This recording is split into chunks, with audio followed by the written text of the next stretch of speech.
There was a gas station at the end of my street. A guy named Tommy owned it. Great guy. I pull in Monday morning and I'm getting some gas. He goes, "Hey, Jimmy." He goes, "Come here." I walk in there. He holds open the Sun-Times, front page of their business. Trader fined record fines at Mercantile Exchange.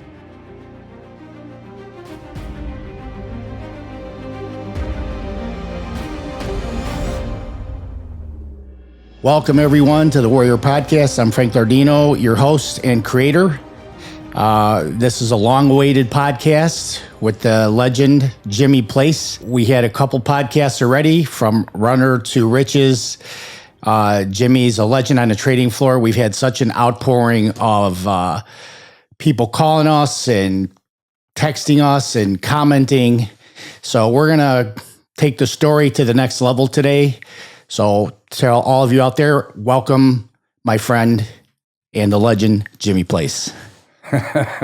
Thank you, Frank, and thank you for the kind words. Yeah, legend in my own mind. Yeah, I'm no legend, man. You know what? I'm just one of the group of many of us, like I've said, that'll never, ever, you'll never see ever again. So the word legend has been used in many of the comments on our podcast. People are calling in, Jimmy, you're a legend. Yeah. So, you were to me, but you're to a lot of people. Well, so, thank you. Yes. Anyway, I want to give a quick shout out to a couple of guys who got in touch with me. Okay, I'm going to put my glasses on so I don't forget. Andy Burns, a warrior just like us. Good old Andy. Yep. He reached out along with a bunch of other people, so I hope he's doing well. And I also wanted to touch base. I don't think I talked enough about my buddy Paul Carbonero Sibo. One of the nicest guys you ever met in your life. Helped me tremendously in the S&P pit. And we had some great times through the years in Palm Springs, everywhere. Lots of laughs together. Paulie's one of the all-time great guys. Awesome. Steve Babbage. I forgot to mention him last time. He was one of the clerks I started with. I remember Steve. Yeah. Excellent clerk, too. Excellent clerk. Great guy. Crazy guy like the rest of them. His badge was orphan. Yes. Okay. Because he was adopted. That's why he had that. Oh, I didn't know that. Yeah. So that's why he was an orphan. So you can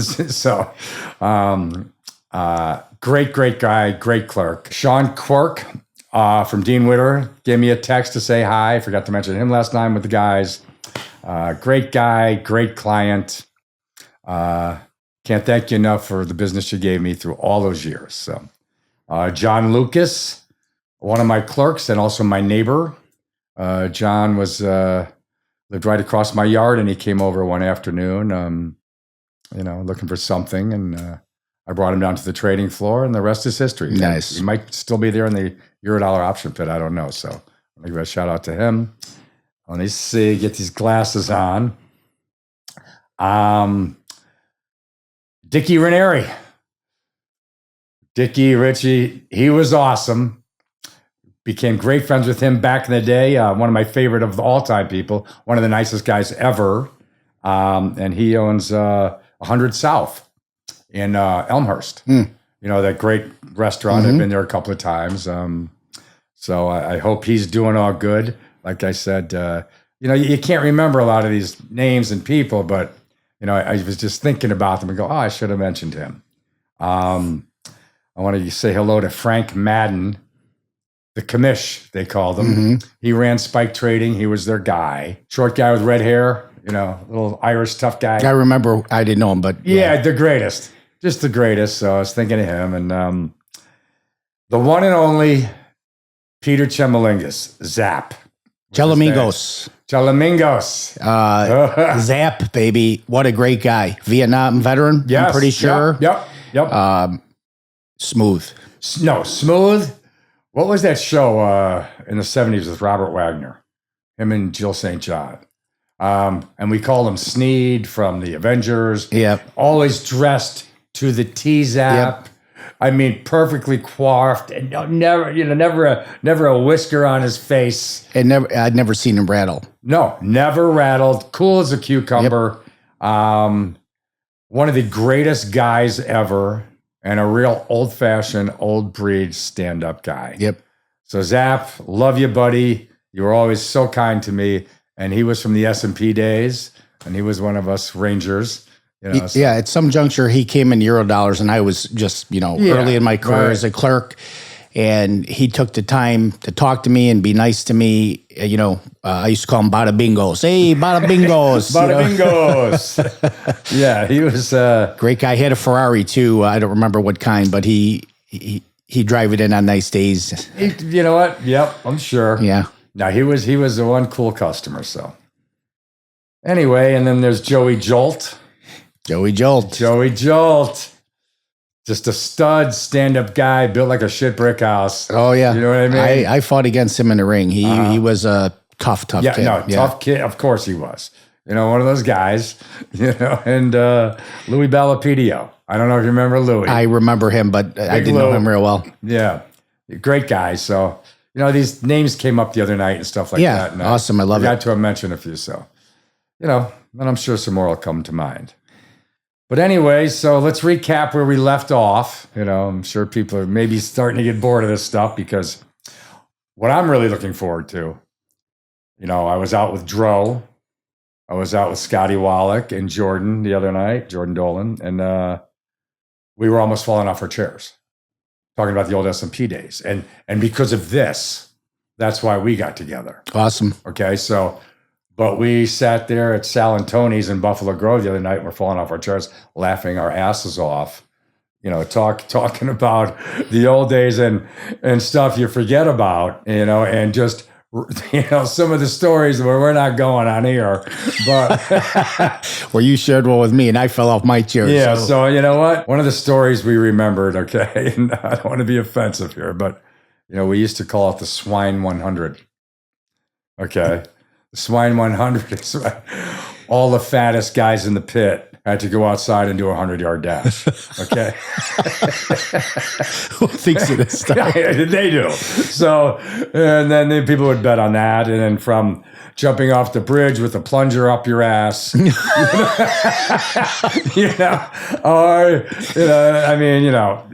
name it. It was insane stories the other night. But we're looking forward to a big spike trading round table, like they used to do on the old sports writers, back in the 80s or the 90s, to whatever it was. All those old sports writers used to sit around and smoke cigars. And we had talked sports. about that. Yeah. That's great. We're going to do that. So we're going to be doing that with different groups. Yeah. And I can't wait I hope they do it.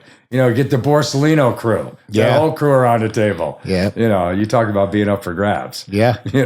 Just to recap, finished up the S&Ps, bought Dickie's deck, and also, went from 89, simple life, everything perfect, to buying that deck, which was good in the beginning.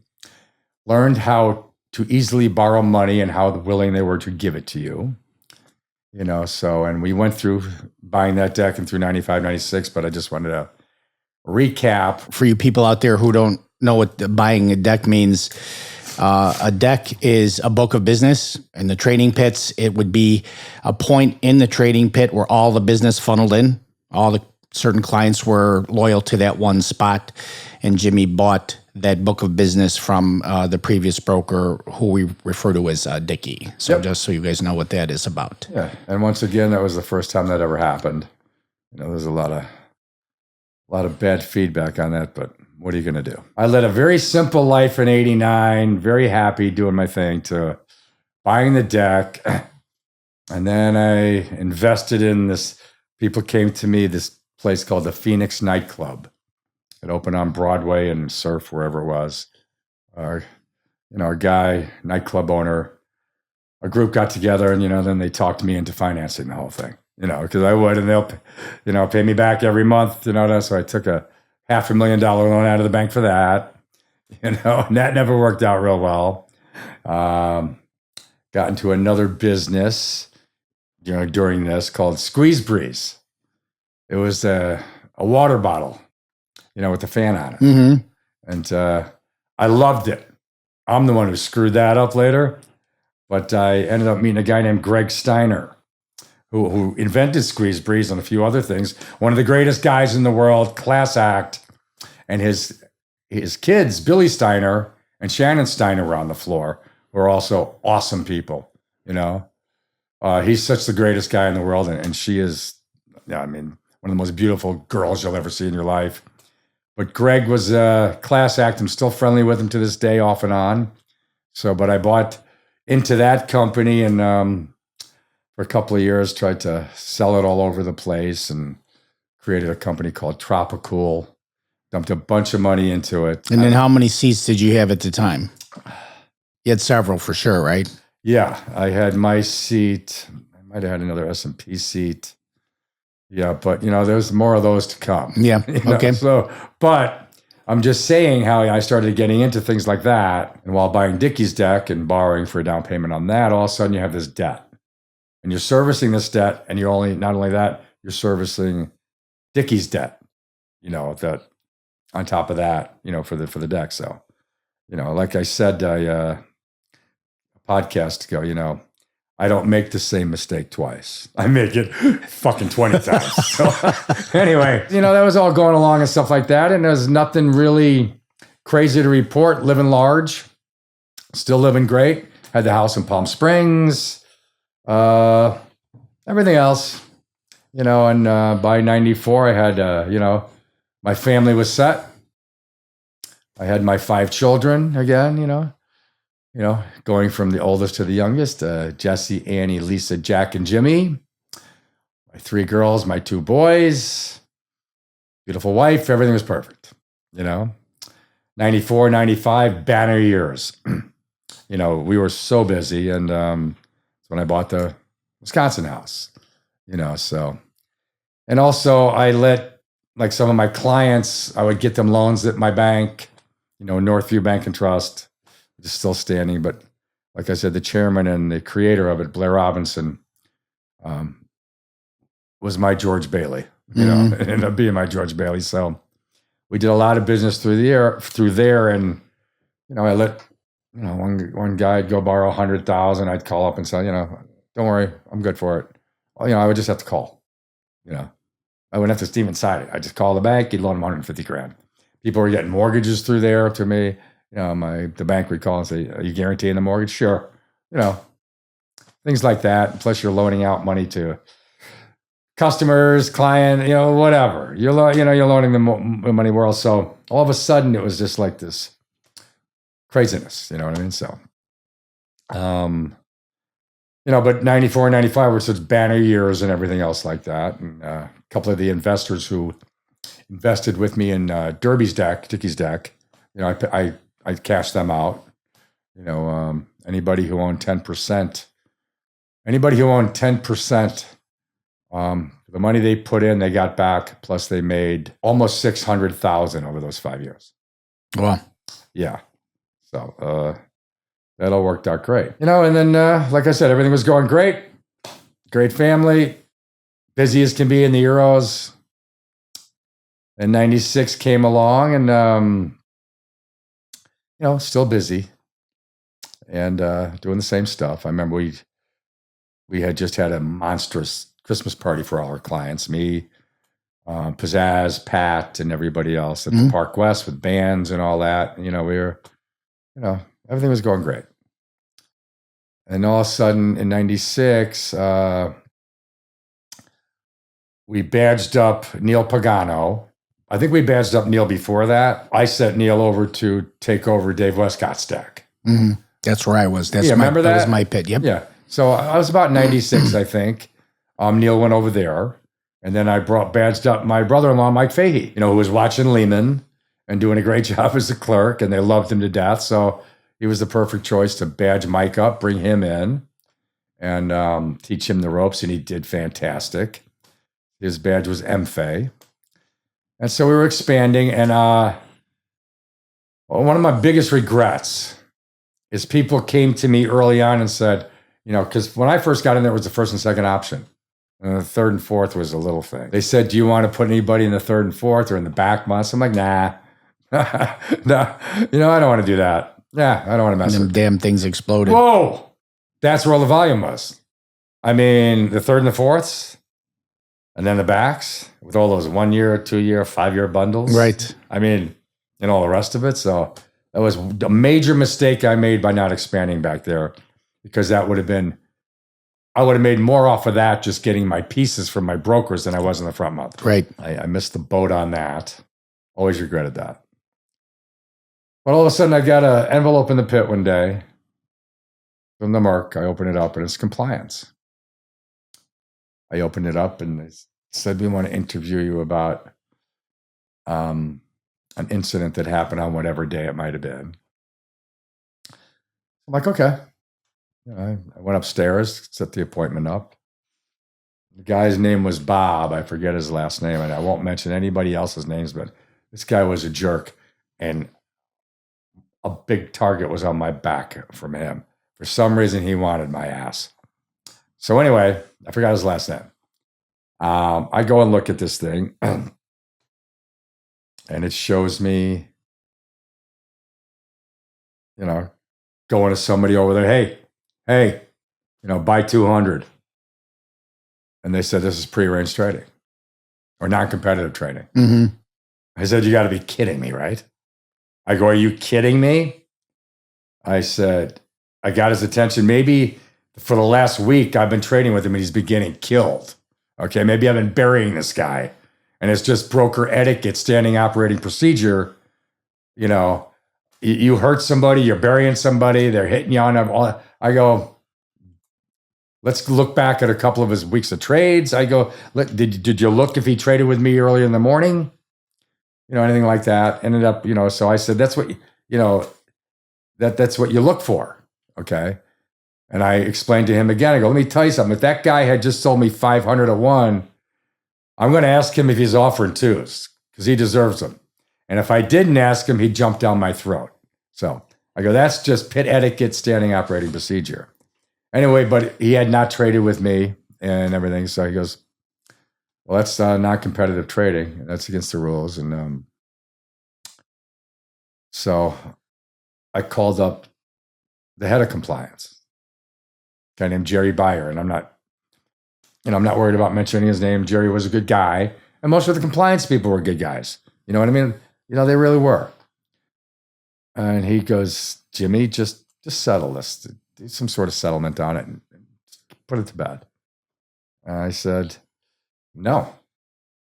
I said, I didn't do anything wrong here. I go, I watch guys do this all effing day long. All day long. Hey, buy 200. Hey, buy 500. Sell you 200. But I go all day long.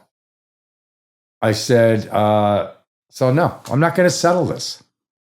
I didn't do anything wrong. He goes, okay, but I think you should. He gave me that kind of subtle warning. Can I ask you a question? Was the guy that you traded with, were they on him too? Yeah, they came to him too. Okay. I'm not going to mention the name. Little did I know they had a camera on me from up top. They had put the cameras in now. Ever since the FBI thing, they put cameras in the ceiling, the eye in the sky, and they could control that camera.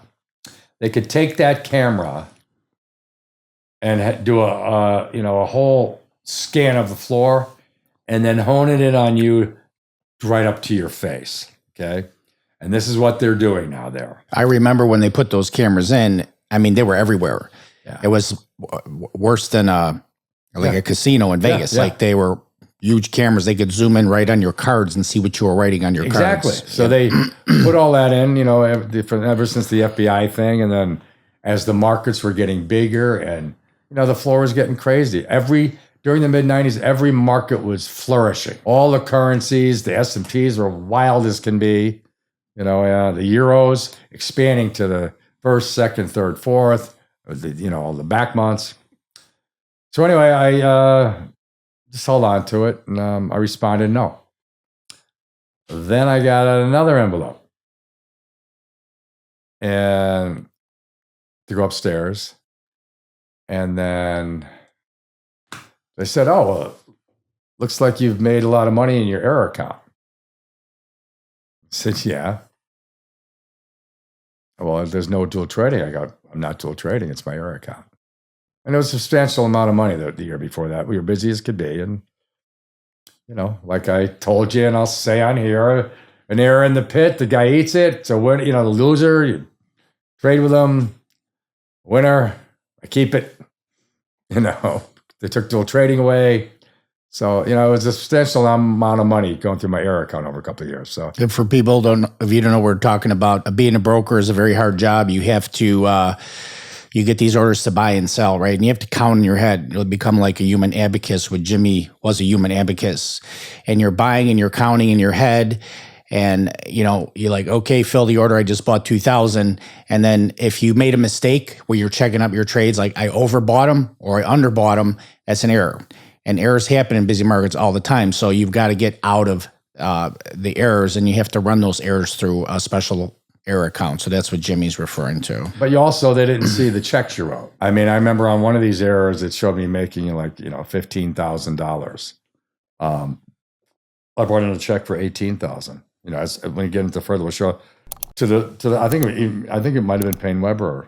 They didn't want anything to do with. They said just give us the check. You know what I mean?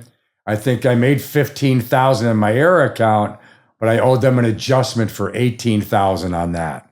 So I lost $3,000.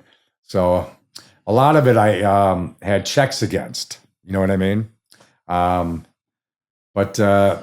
So all of a sudden that started, and I went and saw Jerry Beyer up at Compliance again. He goes, I told you to settle that first case. And they, I can only, be logical in so many instances here. He goes, but this is sticking out like a sore thumb, your error account. So as time went on, now I'm getting a little concerned about it. Nothing was happening. I said, I'm not pleading out to anything. They hadn't made a decision to charge me on anything. They were just asking me questions like they do. And I got another notice, through the year of 96. And I went up there and they had all sorts of videos, okay, of me trading.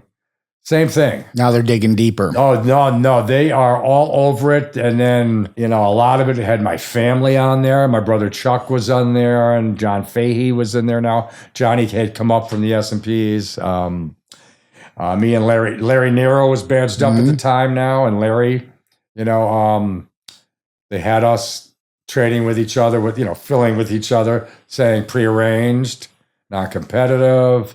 A couple of other guys in the pit. They had me reaching across the pit to that guy. So now they had a whole bunch of stuff. And then I found out by my guy, look, he's building a massive multi-case against you, this guy. And time to get a lawyer. So I called Eddie Jensen and went and sat with him and talked and told him what was going on. And so he gave me... He worked with a guy named Ricky Riedman, who was real good at this, of working with the Merc and, defending this kind of stuff, Merc infractions and everything. So I met Ricky, he came over, and we started going through stuff. And he goes, oh man, they must want you. When I showed him everything and what's going on, he goes, okay. So, we didn't go in to challenge anything. I'm going to brain cramp here, to settle anything. So, and so then the Merc, a couple of months later, 3 months later, the charges were coming. Okay. And they wanted me gone, expulsion, millions of dollars in fines. And they were bringing some of the guys with, my brother-in-law, John Fahey, and Larry, and a couple other guys. And they were getting letters too. Yeah, well, they got them too. So now they were charging them. I'm like, oh my God, you got to be kidding me. So, and some of these orders were like on fast markets. With John Fahey, it was a fast, crazy market, and I think it was Mike Crane's business, 370, whatever it was. I was buying 1,000 lots. I'm just trying to get off what I can, okay? And I looked at John. I go, John, what are you doing? Buy 500. I looked across the pit to somebody else over there, okay? what are you doing? What are you doing? So I go, buy 1,000. Okay. They all made money on their trade because the market broke. Okay. But now they were charging that non-competitive trade with John Fahey. Okay. If I remember correctly. But anyway, so now they want to charge me. They want to charge him. But the guy I bought the 1,000 from across the pit, they didn't bring him into it. I went out and said, what are you doing? 1,000, just like I did to John. So I see where this is going. It's family. It's get Jimmy time. That's brutal. No. So there was so many different charges: non-competitive trading, prearranged trading, dual trading, trading my trading account. But not only non-competitive, but 10 charges of each.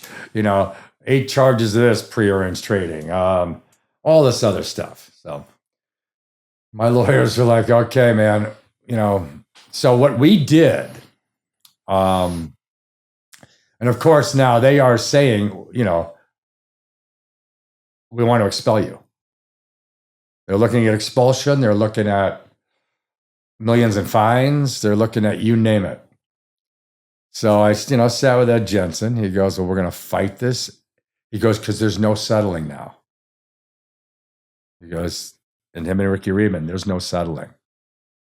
And if you did, it would be for like $1 million and 5 years off. So he goes, they want you out of here. You have been targeted. So, so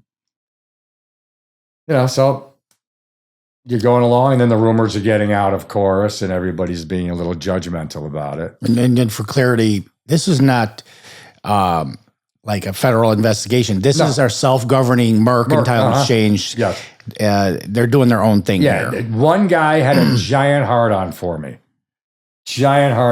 But this is going to get good. I'm like, okay, put the seatbelts on. We got to fight this. Now I had a box of documents. Of every trade in my error account, all of this. So we told them, we're going to fight it. We want everything you got. We want your videos. Okay. And now this is going to be dragged out long. Okay. And they were afraid of my guy, Eddie Jensen, a little bit. So they gave us, it wasn't like, okay, well, we're going to have a hearing on this next month. So I had the best lawyer going, and with Ricky Riedman. So it was getting dragged out, but it was convoluting my mind. But I was because how do you fill orders now when they're like, you can't even do what you're supposed to do? Now, what are you going to watch me do it again? Right. So now you're changing your whole way now that the camera's there, and I'm talking up fucking close. Look right here. It's like looking in the goddamn mirror. When you're looking at this thing, all of a sudden you see your face here. They wanted to get me for eating in the pit along with it because I'm eating a fucking apple. Which we all did. We all ate at a pit. So you look at these things, and they concentrated all on me. That goddamn camera up there was all about me. Anyway, so we picked apart every dual trading trade. Time and sales, okay? Checks written against it, okay? Orders that I filled at that time. So I'm not going to, drag this thing out, this story, okay? We went over, I was just inundating them with information, okay? And now, but my whole mindset is different. People around me are hearing all this, and then you're getting calls. Okay, now you better learn how to live on this a month because we can take over your business for you, and pay you and all this other stuff. And I'm like, okay, but that was just being logical. Even the Barry Lynn's calling me. Do we got anything to worry about? Even though I had gotten him out, Barry had financed a seat for Mike Fahey for me. Okay, which was Lynn Waldick was great with me. We had a great thing. So we had another seat going on there. And, you're guaranteeing guys, okay. And then I had a few of the guys, including, friends and family trading through Mike Lang opened up a clearing firm with Bobby Berlin, a subsidiary of Hammer Olympic Trading. I remember that. Yeah, so I had all my guys trading through there. We had sat down and talked, and I remember with Bobby Hammer also, and he wanted me to come over. I said, no, I'm too loyal to Barry Lynn. I would never leave Barry and everything else like that. But they gave these guys good deals, and they gave me a little piece of it. So I said, great. But then the rumors started with that. Oh, he's getting a piece of all these. Every time he trades with them, he's getting a piece of their trade. All this other stuff. So, it all made its way upstairs. Okay, all made its way upstairs. And I remember somebody calling me in my car one day, and I remember exactly where I was on Lake Avenue and Waukegan Road, and they're saying, "Perception is reality." Okay. There's rumors going around. You're taking care of everybody, and you're doing this and you're doing that, and people are buying you wave runners for the lake house and all this stuff. And he goes, remember, perception is reality to these people. So anyway, but I would, we'd go to the lake house. We're having a blast at that lake house. I would go up there and bring my stuff, okay, and go over it just to, relax and actually. Was starting to disprove their theory quite a bit on the trading account, okay? Because I remember I had an order. I remember one of them I had to, buy 2,000 for Dean Witter. Ended up buying 2,200. Okay, we happened to rally. I took the worst of the 200 that were worse, and I got out of them for 20 grand, okay? But it was right there at the same time. And you could see the trading cards, okay? It's right there. Because I hit them for copies of everything. They were getting so pissed. No. I said, I'm fighting this all the way, so you're going to give me everything I asked for. And I mean, I had boxes of files and time and sales for everything and everything. Every order that was around, the rusting orders. We went through it. It was cost me a fortune in legal bills. But now, so... We're starting to disprove this stuff slowly, okay? And we're starting to have excuses with it. Now, we're not bringing it to them, okay? We're not bringing it upstairs and letting them know we have this part. So we're putting it all together to go in there one day and say, hey, here you go, okay? This, the 500,000 over a couple of years in my Air account? Check this out. And to do every trade at a time. So,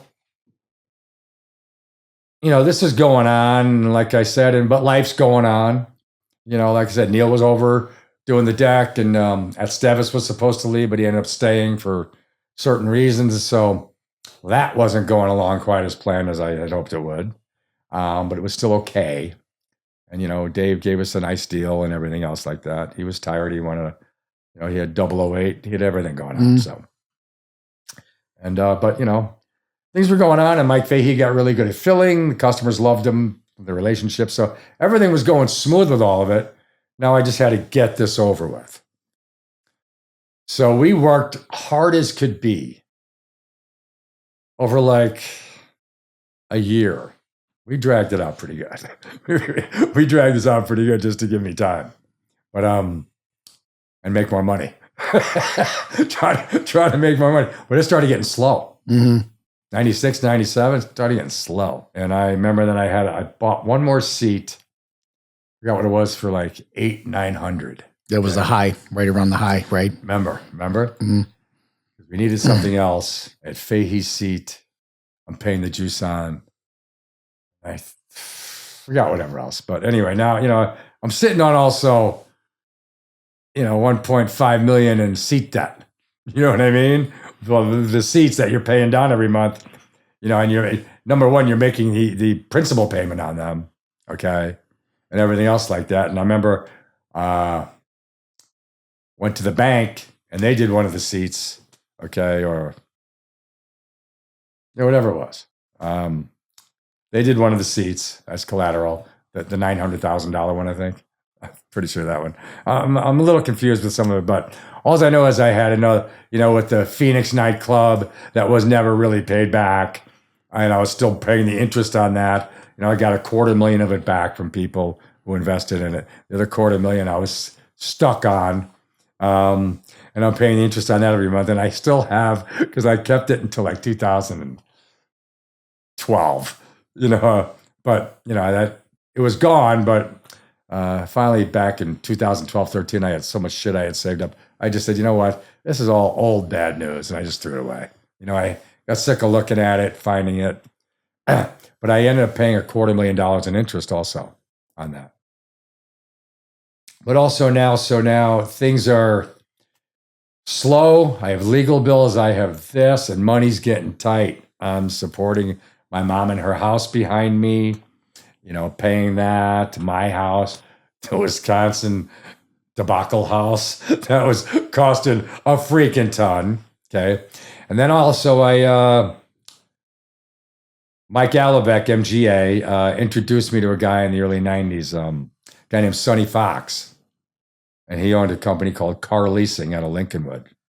He goes, if you ever want to lease a car, call Sonny. He'll do whatever you need. I told him all about you. So all of a sudden, this was the greatest company in the world. I'm leasing cars left and right. I mean, we got to that Mercedes. Oh, Sonny, can I have a BMW? It would be there tomorrow. Can I have that 740? It would be there tomorrow. Two goons would drop it off. I called it mob leasing. So two goons would drop it. But Sonny was the best. Oh, I need a Grand Jeep Cherokee, and then I got a Blazer, and then I mean, you name it. So I had all these cars going, and I leased one for somebody over here, my mom, a new Volvo, whatever. So now I'm paying a shitload of money in car leases. I was, of course, overcharged, but you're paying for that because you have, the ultimate service. So, Sonny Fox, wherever you are, you were the best in the world to me. I know it didn't end that quite well. A couple of your trucks got returned, a little beat up and things like that. But for about a 10-year stretch, you were the man. So thank you. I'm up in compliance one day, and I have to say, one of the head guys at the exchange, whatever he might have been, vice president, a guy named Craig Donahue. I remember him. Craig was an awesome guy, straight up, nice, fair, logical guy. Okay? Super guy, and like Jerry Byers, he had his hands tied to a point, he was head of compliance, but I was good friends with him and everything else like that, but got to take a step back because this thing was bigger than life now. Biggest thing going on, rumors all over. And actually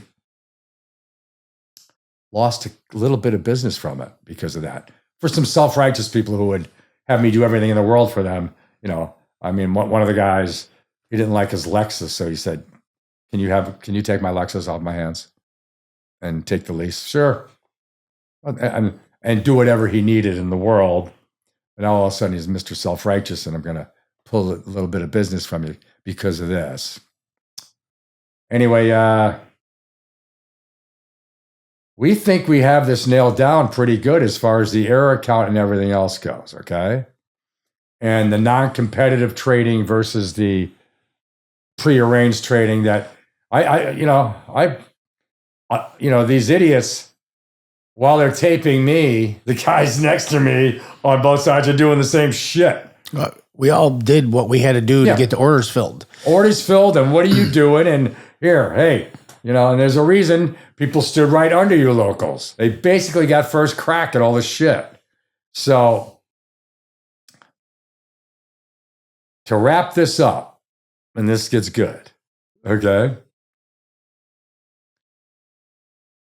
Everybody now wants my business and my deck, my friends, everybody else. And one of the guys was going to protect it and make sure I got paid from it. Jim Kalenis, he was going to make sure I got paid from it and everything else, if that was the case to be. And, so he's my daughter's godfather, good friend. We've done a lot of things together. And, I don't want to hear what anybody else thinks of him or whatever else. All I know is, my dealings with him. Everything else can, be a rumor times 10. So anyway, so I was comfortable with that just in case. Okay. But now it's looking bad that I went and talked to somebody upstairs, and I said, even if I do settle, or he goes, look, they're going to whack you. They are going to freaking whack you. They're going to. They being the exchange. Yeah, you know what? You better be prepared, because if they whack you for $1 million, you better have $1 million to pay for it.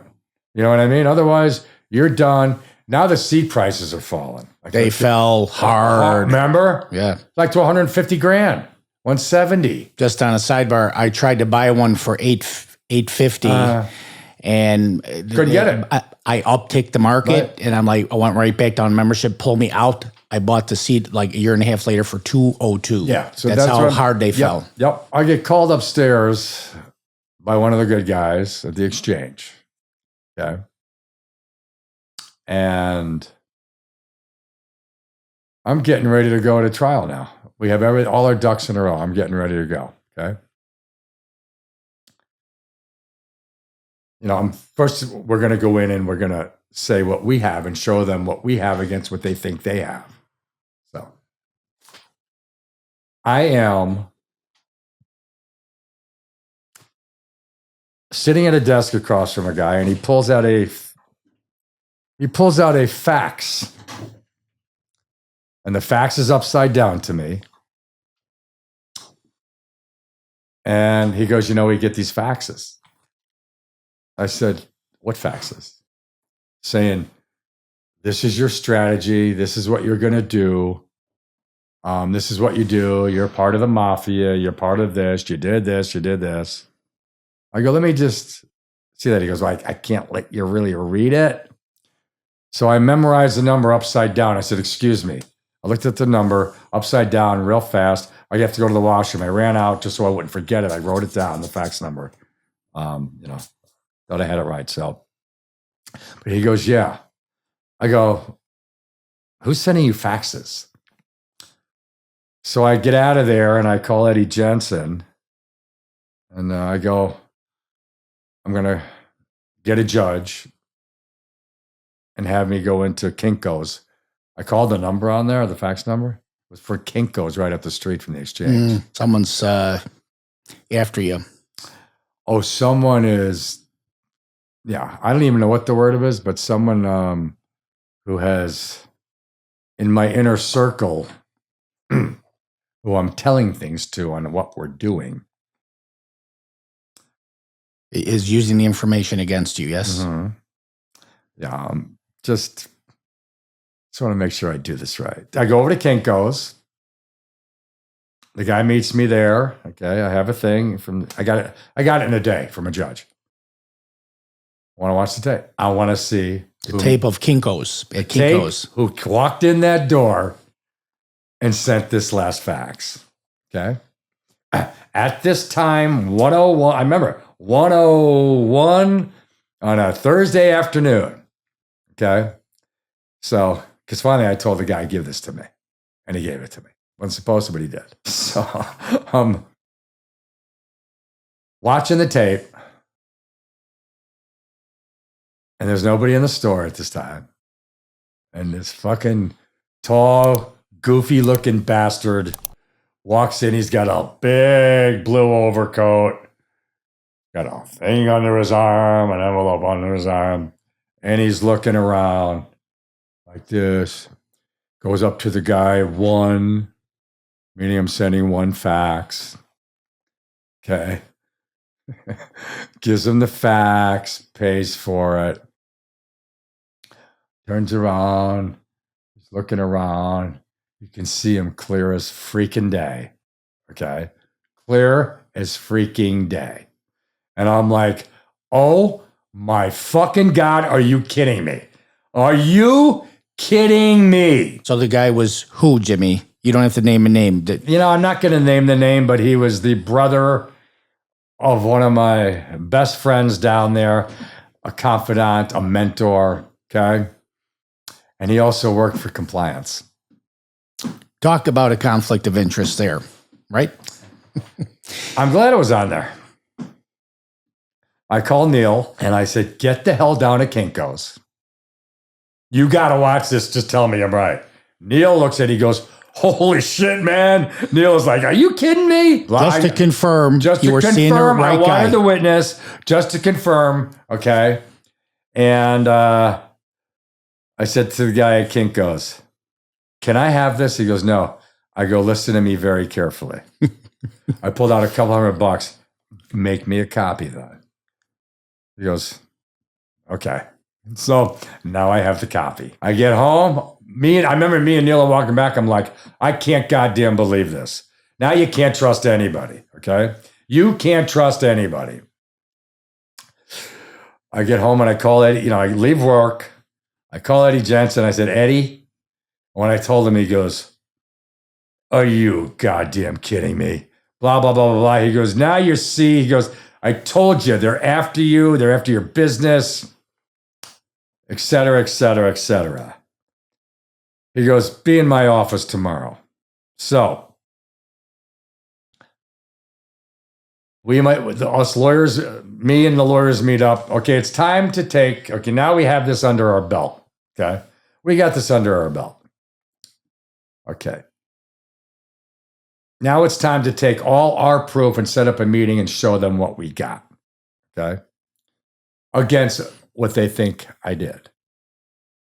So we set it up and we spent hours for a couple of days disproving the error account thing. Is it against the rules in the long run with the error account when you had an error with somebody that they got out? They ate the error. Is that against the rules? No. If they say, don't worry about it, I got this. Is that against the rules? No. Now here, all of this time in sales, we went through so many. We dissected my error account for 2 years. I think it's 8 months to do this. And basically prove that, because I never traded just to trade. You know what I mean? I never said, oh, hey, let me buy some Eurodollars and say they're my error account. I never did that. When I was busy something always came up, and I took the winners. Pretty much. I ate some losers, wrote checks for some of it. That money went in my error account. It went in my error account, but I had to adjust this because they don't want anything to do with it. You know what I mean? So we spent days going over these, and compliance is like, oh, well. I go, did you check any of this? You're charging me dual trading.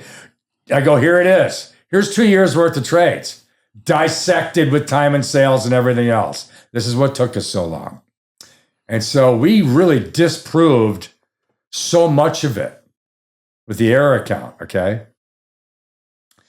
And we had all sorts of we had all the videos and everything else like that.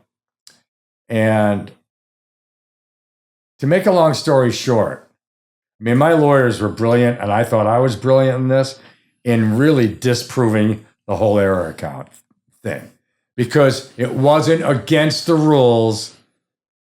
If that guy over here, you had an error with him and he ate the error. He said, I'll eat the error, don't worry. This has been going on since day one in the trading pits from 1950, okay? Well, until the 60s when the pits were. This was just standard operating procedure. They knew it. Okay. Well, it was some of my family involved and everything else. You could tell this was all personal. So Craig Donahue sat in, and I talked to him. We've already established was a righteous guy. Righteous, great guy. Very fair and everything else. And I hope he doesn't mind me mentioning his name, but he was an exceptional guy. Okay. And his brother actually ended up running the exchange. Forgot his first name. Anyway, so after all this, and I said, okay, I got a fax from one of your guys. I didn't name the name. It's one of your guys in the compliance there. Like, okay. Bottom line is, this was in January of 98. Okay. Zipping through 96 to 97, This was my main thing. Still lived the same great life, had great fun, here, Wisconsin, whatever, you know what I mean? So, but business had gotten slow, okay? And I had so much debt service on seats and everything else. And this was my focus, this freaking thing. So, but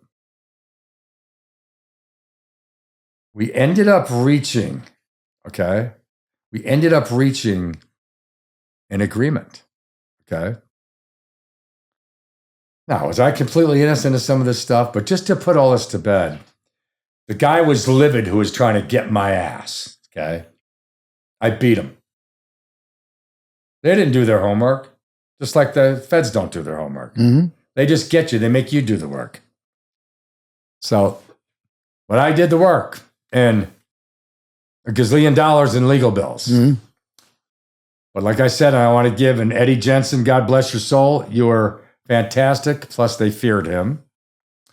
And Rick Riedman was excellent, excellent. And he represented a lot of people down there.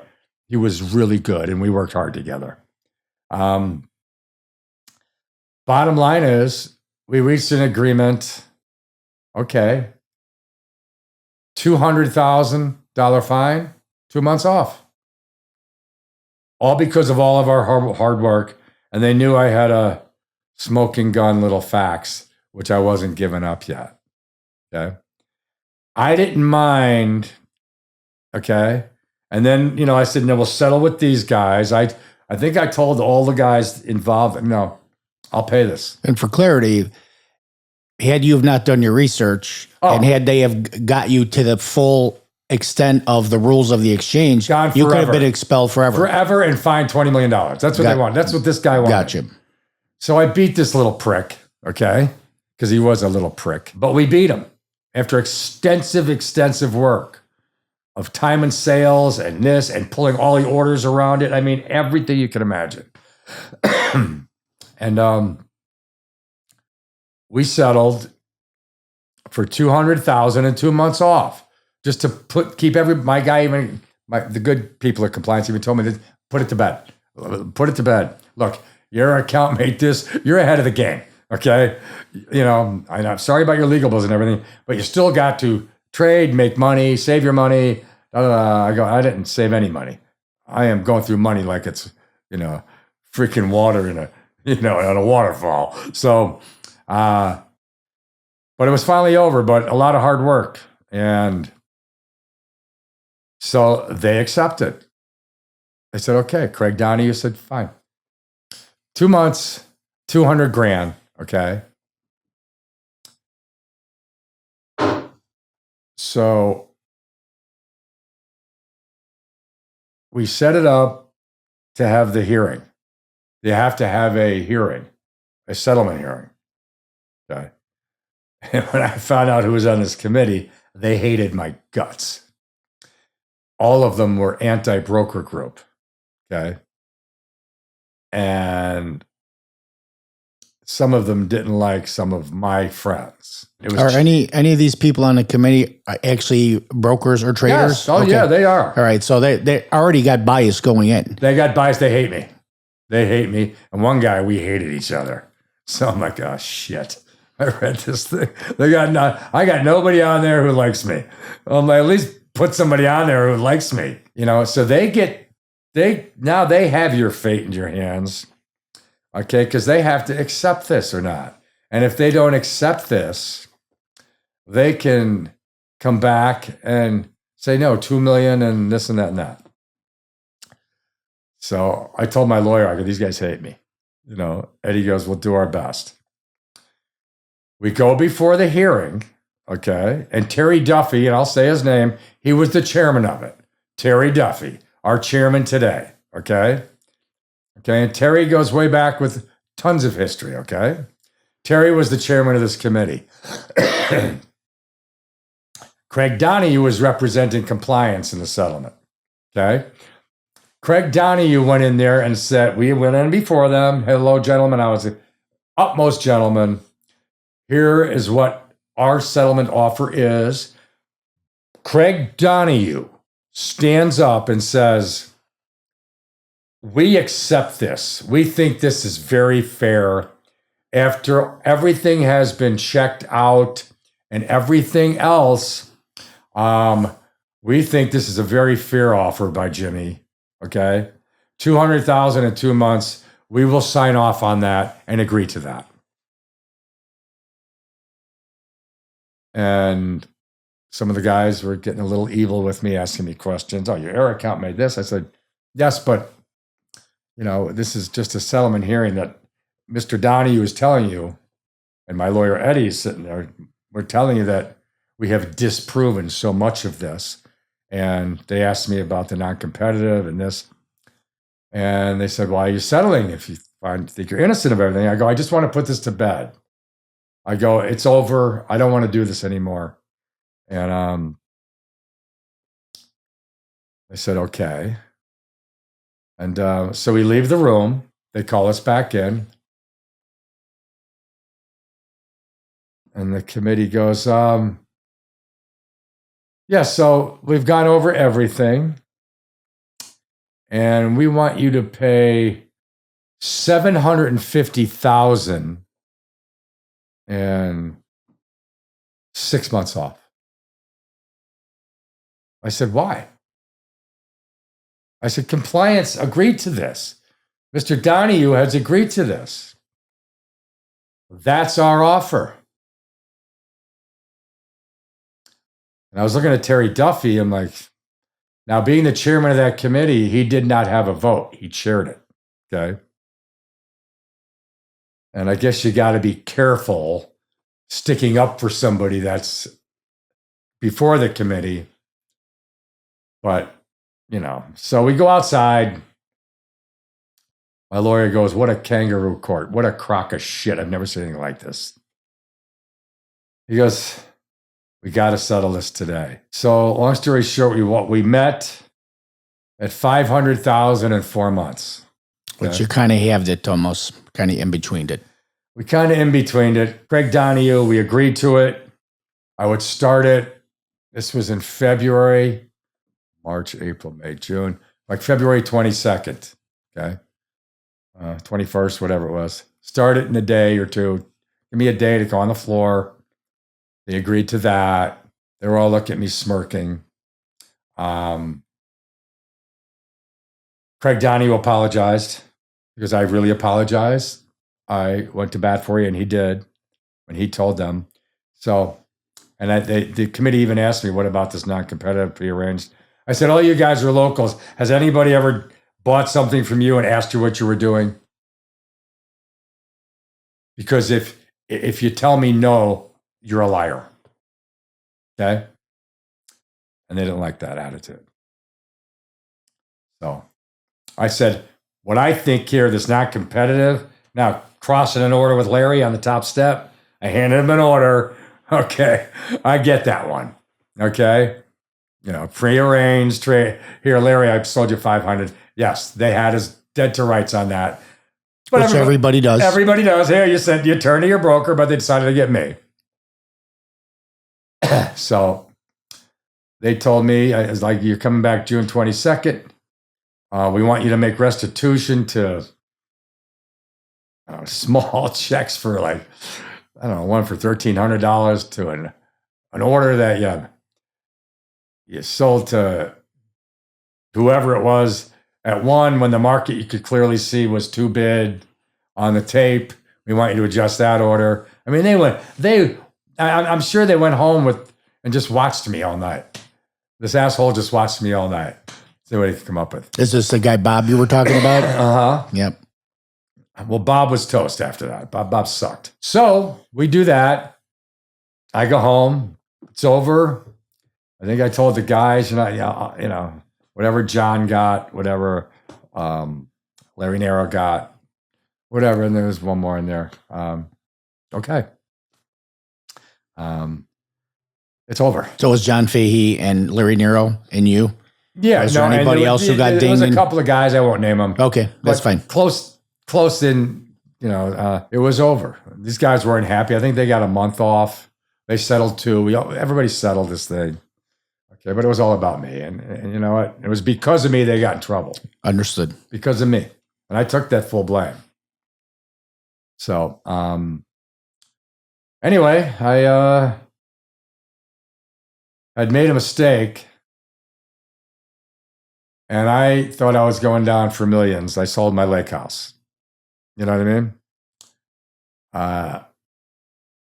And I should have never done it. I didn't have to. I fire sold the lake house in Wisconsin because we weren't quite sure yet.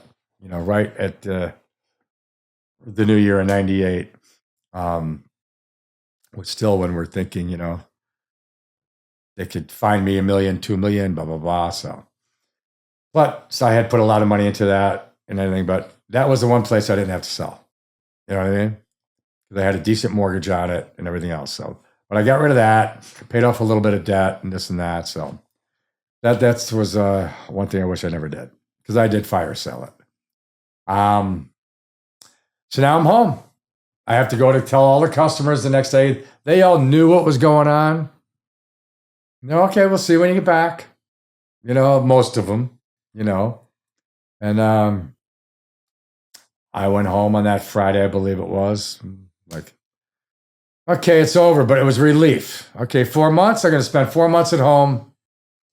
You know, doing whatever. You know, my little Jimmy at home is 3 years old. I'm going to mess around with him quite a bit, do whatever what Mary needs, whatever. Actually, I think we went on a vacation in March, maybe. So that was over, and then the rumors are flying. And then I had 3 telephone lines in my house. In my house, I had a big office just like you got here, and I had, you know, my fax machines and a phone over there. I had a couple of voicemails on there. And I listened to the voicemails. This is over the weekend after I settled. And one of the voicemails is, "We didn't get you this time like we should have, but we're going to get you."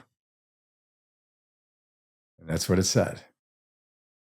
I couldn't recognize the voice. I called my police chief friend in Northfield. He goes, and we don't know how to track that. You know what I mean? So, back then it was still, you know, 1998, but I got the voice. "We didn't get you this time, but we'll get you next time." I'm like, this is cute. So anyway, now I'm home and into that, and figuring out, okay, 500. It was $540,000. Like, shit. I gotta walk in there with a check. You know what I mean? I don't have that kind of cash sitting around. Anything else like that, whatever. It makes the Sun Times, the business section in the front page. Oh, I'm sure your buddy Bob made sure of that, didn't he? Whoever did. I wish I can't see what's crazy here is I can't remember his last name. There was a gas station at the end of my street. Guy named Tommy owned it. Great guy. You know, knew him since I moved in there in '86 or whatever, '87. He was a great guy. Hilarious. So I pull in Monday morning and I'm getting some gas. He yells outside. He goes, "Hey, Jimmy." He goes, "Come here." I go, "What's up, Tommy?"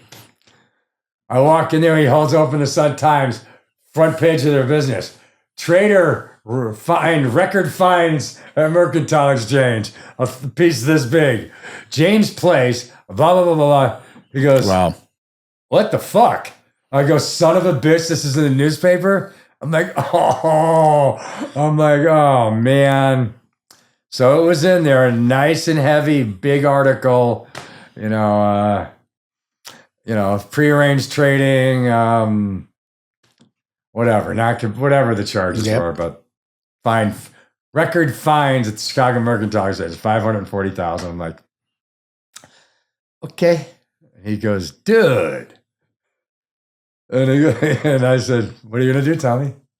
And he goes, "I don't know." So we left laughing. And, I don't want to jump the gun on this, but those 2 plaques with the sayings on them, had you discovered those too? Oh, yeah. Those were given to me before that. That was FBI information. That was the FBI sting type stuff when I was getting those. Okay, yeah. But I just found them yesterday. Yeah. Because I had stored stuff at my sister's. I needed to get rid of it. So I got these boxes of stuff, and I found so much new stuff recently. I'm like, oh my God, this is from 30 years ago, but I put that stuff in storage, a long time ago. So somebody made sure that you receive these things, right, as a threat, correct? It was not a threat. It was not a threat. It was just given to me as a gift. Whether there's a message in there or not, it wasn't. I didn't get any threatening messages with those. So Can I read one of them? yeah. Jimmy received these. They wound up getting in his possession. And he, like he said, was there meaning in there? And this is one of them. It says, when you come here, what you see here, what you hear here, what you think here, what you feel here, leave it here. Otherwise, you don't come back here. And this was sent to him. Mm-hmm. And the other one said, the friend of my friend is my friend. The enemy of my enemy is my friend.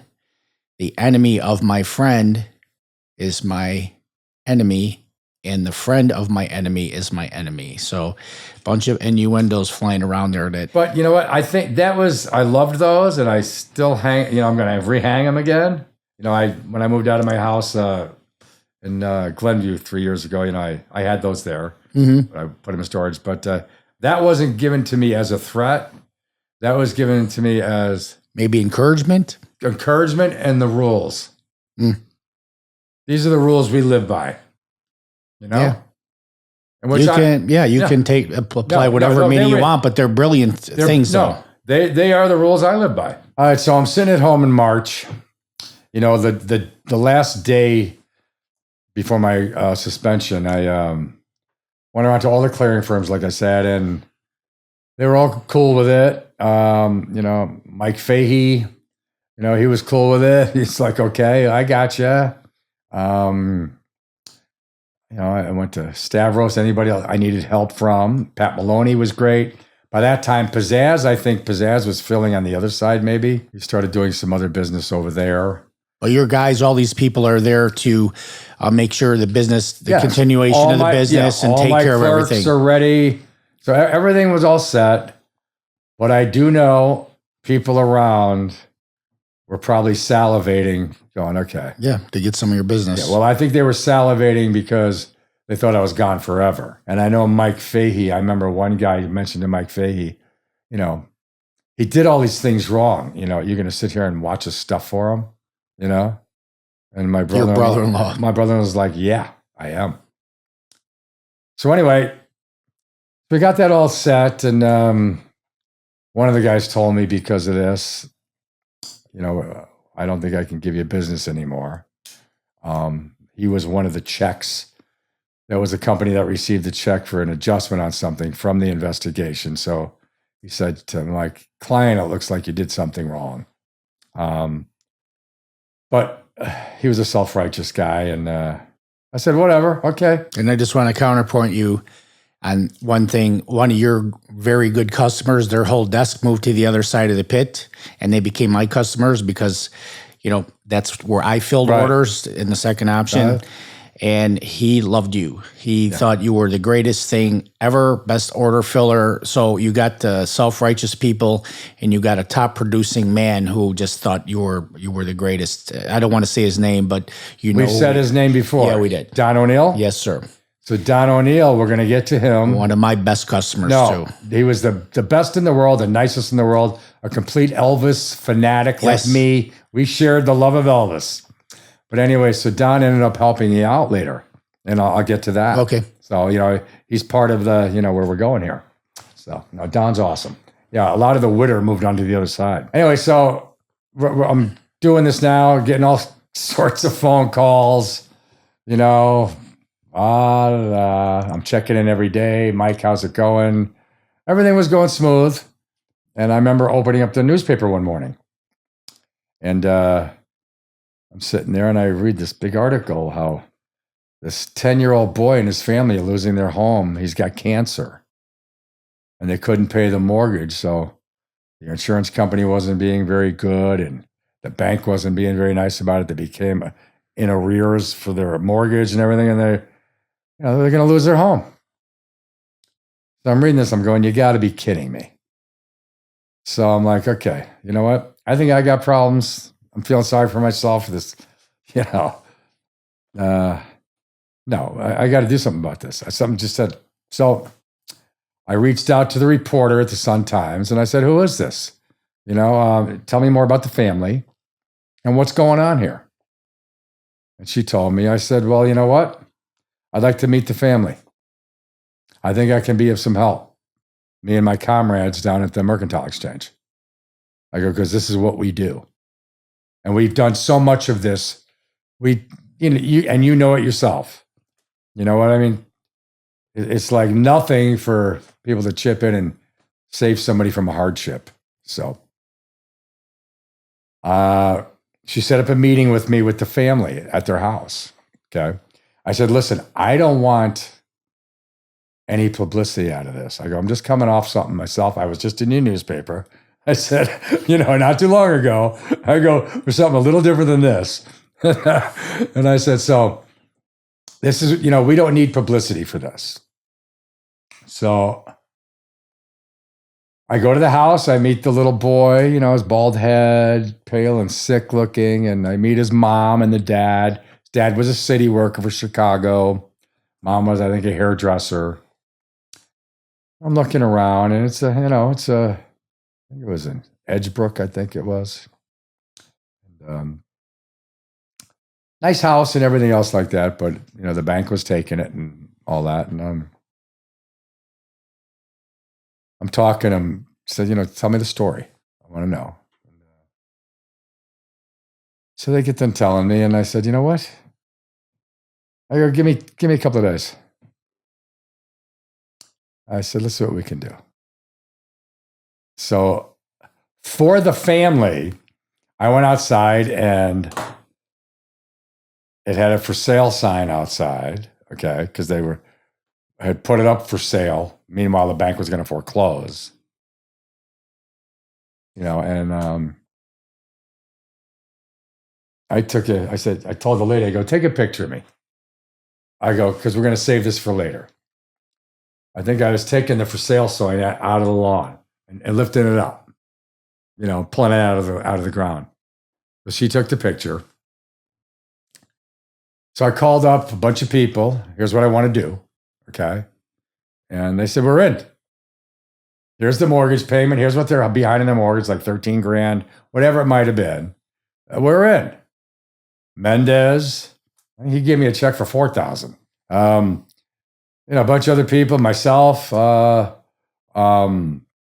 Atstavis, Neil Pagano, everybody was in. Okay. The clerks, when they got this rumor we were going to do this, they saw it in the paper. Everybody was in. Johnny Credidio. So it was great. So I got these checks and went back over to the house. And I said, where do these go to? We're going to pay your arrears. You can tell the bank, you're going to be good. We're going to keep you in your house. And we're going to continue to pay the mortgage payment. I go until everything gets straightened out with your insurances and everything else like that. And they were like, oh my God, oh my blah, blah, blah, blah. I said, but just keep this quiet. This is what we do down at the Merc and everything else like that. Maybe the following, the mom called up the lady at the Sun-Times. I opened the Sun-Times Monday morning, whatever it was. Second page. Trader saves boy's home. I'm like, no, I didn't want to be in the newspaper for this. It was full page, second page in the Sun-Times because this reporter was a popular reporter with them. Trader saves boy's home with a picture of me pulling the fucking for sale sign out of the lawn. And just 2 weeks ago, I'm in the second page of the business section where it says, record fines for a trader at the Merc. James Place, $540,000. He did this, he did this, he did this. Now 2 weeks later, it's trader saves boys home. I'm like, oh my God, this doesn't look at us like I did this on purpose. Right. Whatever. So Now I'm getting calls from all these radio stations and news stations. They're loving this. Okay. And now I'm getting phone calls at home, hang-ups, saying, oh my God, way to get publicity for yourself. Oh, because you did this. And I was getting some nasty phone calls. Can't believe you did this just to make yourself look good. I'm like, shit. But anyway, so now I got the radio and the news stations calling me. I said, okay. All right, well, I'm going to have some fun with this. So I was on CBS News, Fox News, this news. They followed me to because I think it was maybe my son Jack's field trip, whatever. But he was like 7 years old, almost 8. And I remember maybe it was my daughter's field trip to like the science and history. They met me there, filming me walking out of there. Hey, Jim, tell us about this. So I'm doing all this news. Okay. Now I go down for a radio interview and it's like, oh God. So, but anyway, it got a lot of other supporters too. For the family? Yeah, for the Awesome. family. And, so during the time we were doing this, it really took off. And I'm talking a ton of news here, all over the news stations and everything. I'm like, okay. And then there's more articles now in the paper. One article said traders have a reputation for this and this, but this is how they really are. And so we got some really good positive press out of all that, making us, what we are. But little did they know we do this all the time. Mm-hmm. Oh, he needs 10,000. Oh, whatever it is, like I've told you before, we write it.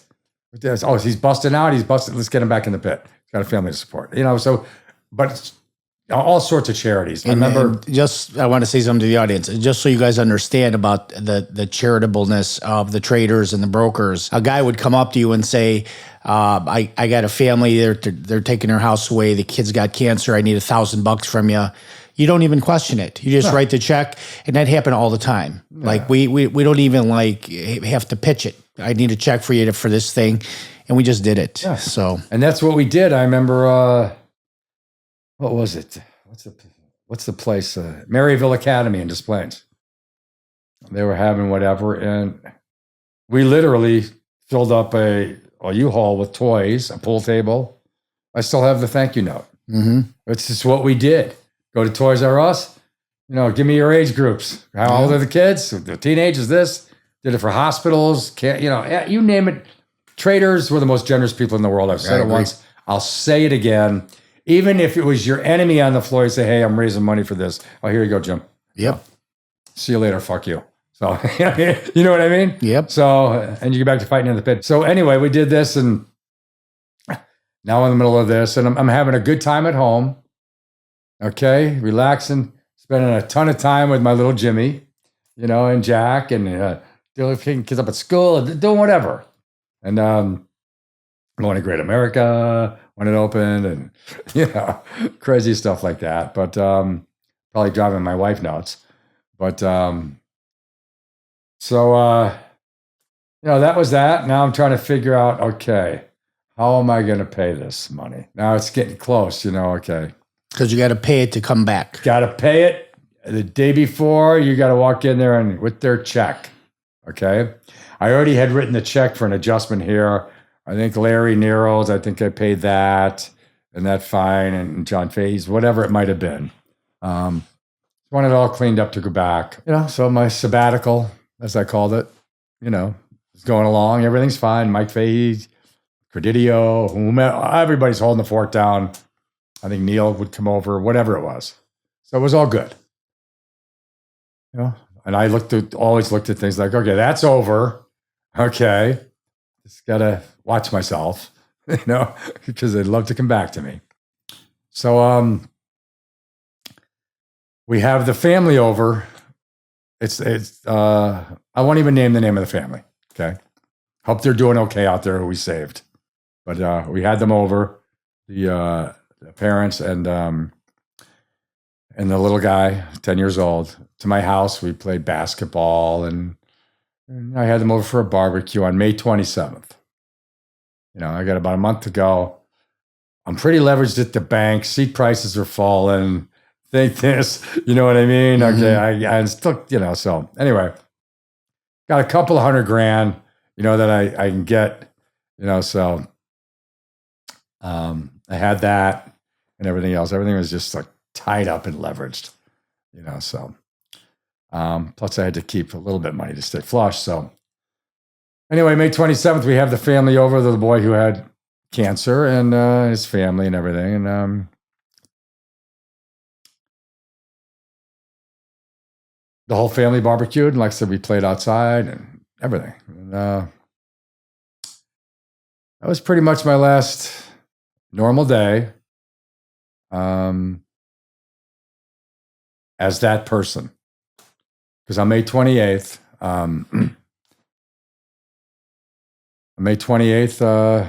tragedy struck. And my little son, Jimmy, had an accident. And we lost him. And,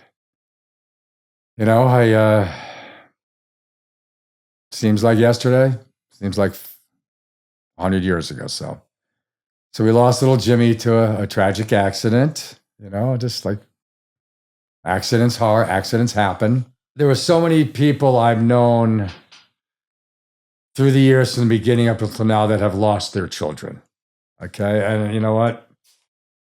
Jimmy Kalenis, his son, Johnny, Kevin Sweeney, my neighbors at Delnecky's, Christopher Delnecky, Donnie Lanfear later on, Tim Hendricks later on, my friend and client, Al Myers, Steve Malin from the S&Ps, our out clerk, Evelyn Wegner, she just lost her daughter not too long ago.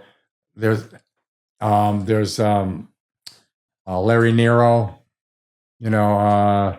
our Larry, Bob Spallone, Rich Riley, Matt Kahovic,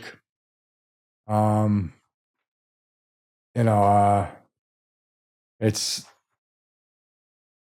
also actually kind of like how many of this has happened to, but you realize how, every time this happened, everybody was there. And when it happened to me, they were all there for me even before that happened to them. Mm. So we just be there for each other and be there for people. But unfortunately, we're all part of that club. Yeah. But so we understand each other. And if we didn't before, we sure do now. Yeah. So to all the guys I just mentioned, God bless you. And I hope all is well. And I just want to let you know, I did not know you at the time. I could see you in the pit. I knew who you were. We might have said hello to each other. That hit me hard when you lost your son. So, yeah. And it's making me tear up right now. Yeah. But so on top of all this shit, now you got real stress. But this is real life. The other stuff, the trading life is fantasy life. Okay. Let's just call it what it is. And you're making money. That's fantasy life. This is real life. Now, I had, right before I was born, my parents had lost a sister. My parents lost my sister, who was 5, to a tragic accident. So I lived with that in my family and talked about that with my mom all the time. And, my dad would never talk about it. And my brothers and sisters. And so she was like our guardian angel for our family growing up, so. But without getting too much into it, it changed everybody's life, and it just turned everybody's life upside down. And still to this day, it's it's like Jim Calentis said, that hole in the heart, it gets a little smaller, but it never quite closes. But without getting into it, and that could be for another podcast about this kind of thing. The family took care of each other, and we had Jesse, Annie, Lisa, and Jack to, it was just, anybody who's lost a child knows exactly what I'm talking about. So,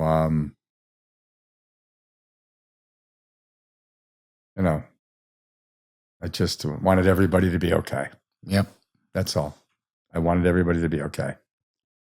And and the outpouring of love and support from everybody was incredible. You know, all our friends, families. I mean, you know, support. They were there day and night at our house. Jim Calentis was there every morning when I woke up, keeping an eye on things, and they just, you know, everybody. So that was, I don't even know if you can say that was another thing to deal with, because that, you know, when you say I got to deal with that, deal with this, it was, this isn't going away. Yeah. You know what I mean? So anyway, without getting into that, and I think that's for another podcast, maybe getting some of us guys on there. You could do a grief podcast, but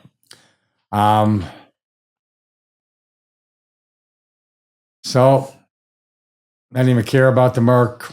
I didn't care about anything. You know, I just wanted to make sure everybody was okay. And it affects so many people. And it was Jimmy's birthday a couple of weeks later. Wow. June 16th. It was Father's Day. That's brutal. Yeah. So now it's Father's Day. Now it's his birthday. And you're like, So I went to bed, you know, I think Father's Day night. You know, we did the best we can with Jimmy's birthday. Everybody over, you know, he loved popsicles and firecrackers and lollipops and, you know, and all that. So we did all that. Fireworks, I remember, sent to my guy, Matt Queenie, who I love to death. And he went and got us just a ton of fireworks, you know, after the funeral and everything else like that. And we did fireworks and did whatever to celebrate, whatever he liked. So, but now I'm like, okay, I got this. So I'm pissed at the world, laying there by myself. So next day I get up and I go to the Merc.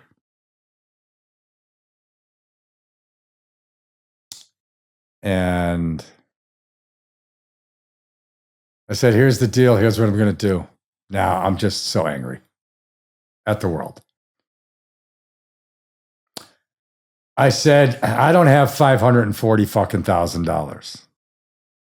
And I went to a certain person. I'm not going to tell you who I went to with the exchange. And I said, you know what? I offered you $200,000, okay, and 2 months off, okay. You agreed to it, and you stuck up for me. And it's these assholes who stuck it up my ass because they could, okay. Well, guess what? I want a goddamn payment program on the balance, okay. I got the 200,000, okay, and I said, because here's what's going to fucking happen. I'm going to sue the goddamn exchange because this asshole works for you who was sending those faxes. Here's the goddamn video of it, okay? He works for you, okay? So that's number one. I'm going to come at you huge. Number two, I said, be prepared to see yourself on 60 Minutes for the next 5 fucking Sundays because I'm going to shut this motherfucking place down. I don't care. I said, so that's what I'll do. I'm going to subpoena every broker and trader's checkbooks, trading accounts, this, that. I go, you know what? I got fucked here. Okay? It was a goddamn witch hunt. Was part of it my fault? Yeah. Did I think I was Billy Big Shit? Yeah. I said, so that's the deal. That's what I'm doing.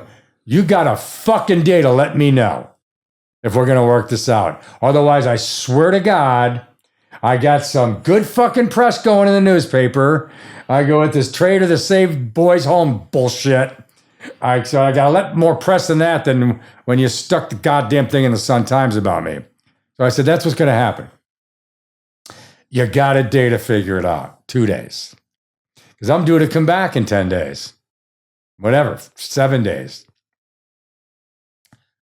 I go home. I'm like, okay. And I didn't care. I get a call, not 2 hours later. No problem. Don't worry about it. You're good. Just bring the check you agreed to, and we'll take it from there. And I said, okay, thanks. So I had snuck in the mark, and then I went home.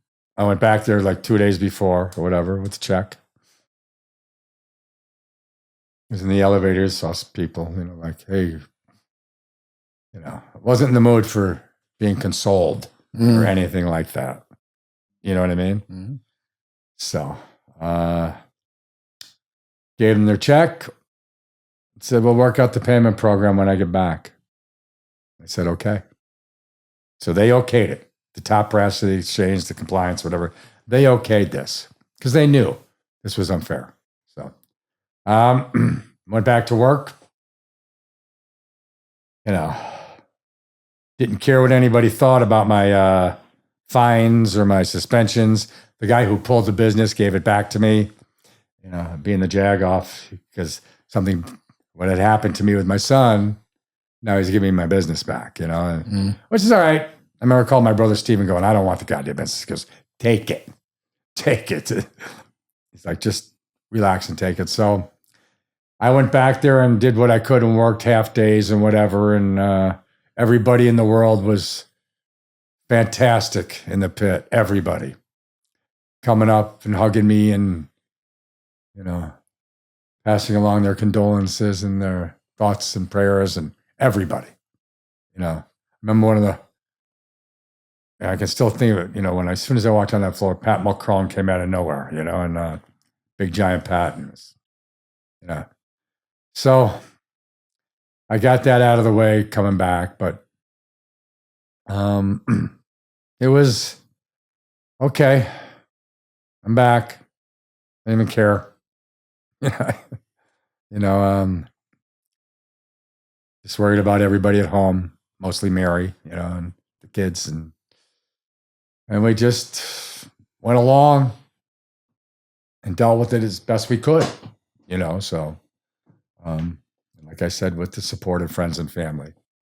And like I said, and Kevin Sweeney and Jimmy Kalenis, losing the kids and so Jim was a big help, big help. So I'll say that right now to anybody. So,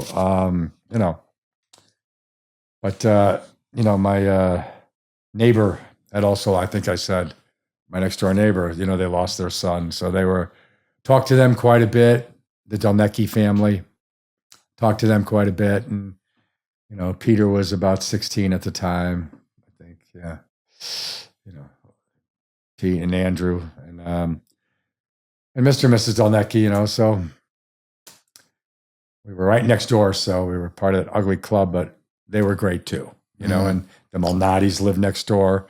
Mark and Jeannie, who did a lot for us when this happened, and all that they were involved with. That's another story for another time. So, but they were great. So we're just trying to, now I'm doing this and getting through and acclimated back in work. I don't care what anybody thought of me, anybody thought of my fines or whatever. And then I'm just exhausted, and just going along. Tim Hendricks had given me a great check. God bless him, Tim, because he lost his son later. And, but at the time he gave me a check for the people that they were losing their house. He gave me a check. I just, Louis Borsellino, everybody just was very generous at the time, and they wrote checks or gave cash, and it went right to the family, to keep that going. So, and out of the blue, People Magazine calls me. I'm like, what? You're gonna Barbara Anderson, whatever. I still have the magazine. She calls, I'd love to do a story. Because I was going to do a story with that family, and they told me what you did, and they told me what happened with you. And, I said, okay. So I wish I never did it, and so I did a People magazine, and it was a twist of fates, and us helping them, and did a big interview with that, and they interviewed the family. They got a great picture of me and Neil at Savas, everybody else on the floor with the clerks behind us, as the contributors, Presidios in there, and everybody else. They did a nice article on there. I should have brought it for you, and it just showed how we helped out with the house and the family, and then what happened to me. And People magazine came to our house, took pictures there of us, the family there. And then, that came out right away, and that was all over the place, all over the nation. It's a big article. And then Oprah Winfrey Show called, and they have what they call their Angel Network show.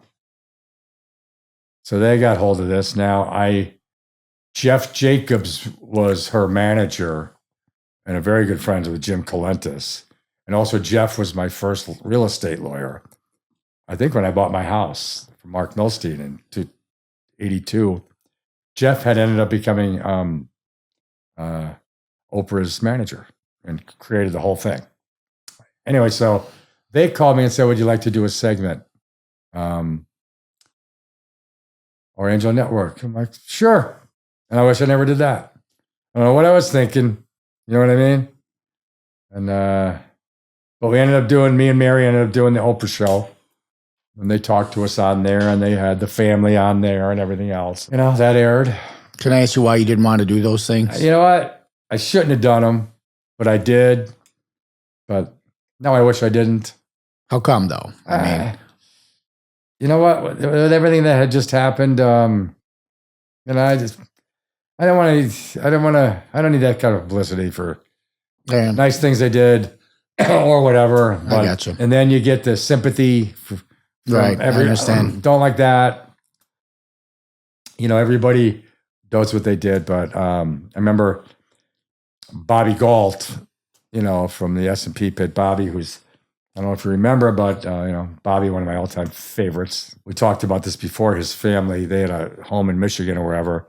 And Bobby was at the home, and his wife and kids were taking a plane one night, a little charter propeller plane from I don't know, wherever it might be, out of Chicago to their Michigan home, and it crashed. Oh, my God. Crashed. They all survived. Wow. The pilots died. Wow. I think their dog died, but they survived. Okay. And I remember that whole thing. But that's another story for another day with Bobby, maybe. And they survived, so he got lucky. But then he was getting all sorts of press and everything else. And I called him. I said, be careful. Because some of the press that comes back, some of the responses are not good. You know what I mean? So anyway, I just said, be careful. And I told him, I said, I wish I didn't do this stuff. So we did all that, and we're just dealing. That's all. Work's getting slow, and everything else, and now all of a sudden, the holidays are coming up. So, I got my guys to come out, and my friend Don Witt, I mentioned before. Don worked for us on the trading floor also, and he was the brother-in-law to a guy named Chuck. And Reichenbeck, I think it was. He was with his Langston, I think. Became friends with him. But anyway, Don said, we got to do the house up big this year. Bigger than usual. I mean, because like I told you, it was, insane. So a couple of guys from the from the Board of Trade, had a Christmas light company they were doing. So I got them out, and we lit the whole property up. We were dedicating it to Jimmy. Then I had an idea. I said, and I wanted to do this, Mary and the kids. I had a giant star made, white star with a blue J in the middle, because that was his favorite color. And so they had that made for me. And what they did, they put it up the back of the house where the garage was, but we painted the pipe black so you couldn't see it at night. And we put the pipe up, fastened it against the back of the house, really secure. Put it all the way up there above the house, and it was the big white star with the big J, wow, all lit up, so it looks like it was suspended in the air. So when that got put up and everything else like that, and I brought Mary out to show her and the kids, and we wanted to celebrate Christmas, and we did. It was hard, very hard, and but we did, and we dedicated it to him that year. And the news came out and filmed some stuff, and I think Mary's sister Patty and her kids came up from Virginia. And we all just celebrated Jimmy that Christmas, and it was a beautiful thing. And so on Christmas Eve, I had all the timers, I had all the ComEd guy stuff. Mm-hmm. I had it all. On Christmas Eve, later into the evening, I had all the lights go out except the star. That's divine. Divine.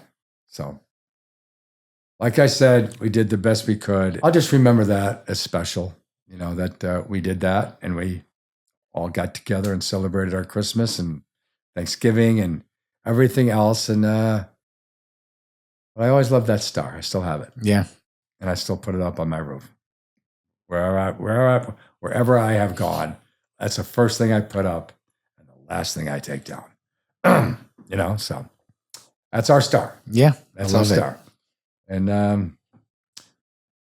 don't remember the guys who made it for me. God bless them.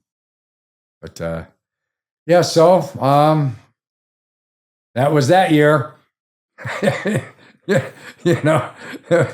was that year of 98. So and I just want to say before we go on just how I just adore my family, my families, all of you. Okay. It's just me. I'm very sentimental right at this moment, but Mary, Jesse, Annie, Lisa, Jack, love you to death. We've been there and back. Okay. It's, because it got crazier after that. So, but, love you guys to death. And I love Mary's husband, George, one of the greatest guys in the world. She went on to get remarried. Love his kids. They're like stepkids to me. All my daughters' spouses. We got Scott, Eddie, Marone, giving me 7 grandkids with 1 on the way so far. Everybody's doing great. My second ex-wife, Jen, love you to death. And Joey and Nikki, my other 2 kids I have with Jen. So really 6 kids. 6 kids with Jen. So Jesse, Annie, Lisa, Jack, Joey, Nikki, Jen, her fiance, Frank, who I love to death. Mary, George, kids, whatever. Bring it all. All my family, all my immediate family. So, and that's the way we all are today. It's one big modern family. Okay. So you'll learn from a lot of things that what counts and what really matters. And if there's anything that you can teach from your tragedies and other people's tragedies and everything else like that, is either you become more empathetic and everything else like that, and understanding of what's a big deal and what's not, and this too shall pass. Don't worry about it. You know what I mean? That's where a lot of us are at. Like, that's no sweat. Don't worry about it. Really? Oh, this? Oh, you don't have any money? Oh, shit. Okay. Yeah. Okay. You don't have this or this. You need that. Whatever. So anyway, I love them all. And like I said, one big modern family. Just last Christmas at Lisa's house, it was me, Jesse, Annie, Lisa, Jack, Nikki, Joey, Mary and her husband George, Jen and her fiance Frank, and everybody is everybody. Everybody loves each other. That's awesome. It's the way the world goes, baby. Life's too short.